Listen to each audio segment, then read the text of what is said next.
13th-ranked Florida State Seminoles hosted the USF Bulls in an inaugural meeting Saturday, September 26th. Florida State chose to white out their home game, while a sea of green enveloped the top portion of the stadium.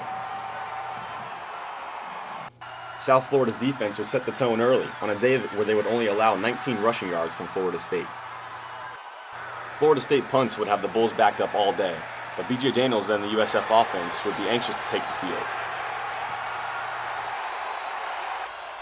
Redshirt junior Chris Ponder would make Burt Reed his favorite target of the day, hitting him 9 times for 114 yards. Florida State's offense would struggle as it punted 6 times on the day. B.J. Daniels would run for over 126 yards, including this 44-yard run in front of his hometown crowd. Florida State would struggle with turnovers all day, fumbling 5 times, 4 of which were recovered by USF. On this occasion, USF could not capitalize, missing a 37-yard field goal. Christian Ponder and Burt Reed would continue to hook up, pushing USF's D to their own 2-yard line. But the Bulls' D would show up strong with their backs against the wall in Tallahassee, stifling the Noles on 3 straight rushing plays, including a 4th down. Carries by Mike Ford and B.J. Daniels would give the Bulls room to operate and set up this 77-yard play-action pass to Theo Wilson.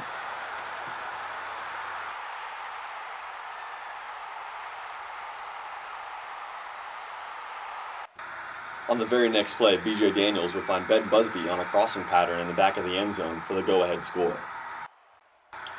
Ponder faced relentless pressure, being sacked 5 times.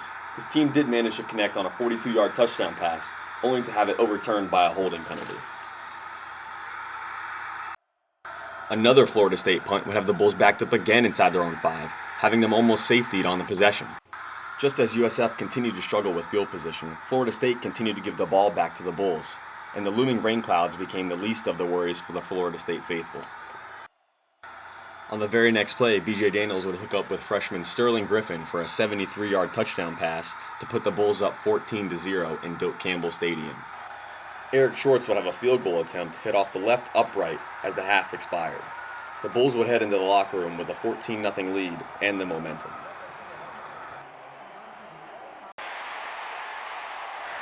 Florida State would get off to the right start in the 3rd quarter, picking off B.J. Daniels near the Seminole sideline.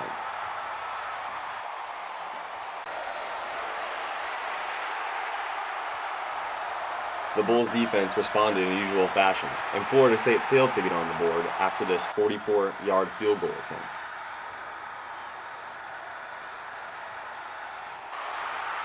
Florida State special teams would breathe some life into the stands after freshman sensation Greg Reed put the Noles in Bulls territory. It would only take the Seminoles 2 plays to capitalize on the field position, as Burt Reed would make a catch for 22 yards, and Ty Jones, a Tampa native, would punch the touchdown in from 3 yards out. A quarter interception by B.J. Daniels would give the Seminoles the ball on their own 23. But Jason Pierre-Paul and the USF defense would make the possession short-lived after a sack and fumble recovery by George Selby. A Schwartz field goal would put the Bulls up 17-7, and a sack of Christian Ponder on 4th down would ensure that USF would come away with the upset.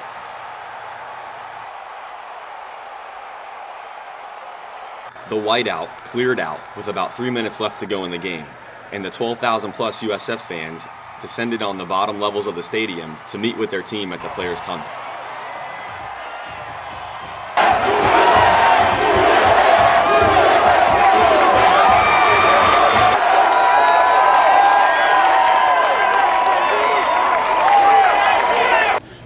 I didn't sense that he was nervous at all. I thought he was really poised and mature, and I thought he was ready to handle the situation. Even in the game, he came off the field on the interception. Coach, that's my fault. I know better than that. I shouldn't have done that. We did not lack confidence in coming up here and playing at Florida State. We felt we could come up here and beat them. Unbelievable. Man, I was in tears at the end of that game. When I looked up in the crowd and I saw how many people in South Florida were there, I about broke. The emotion was overwhelming. I about broke. And I just want to jump up into the, they deserve it. We built our program from grassroots,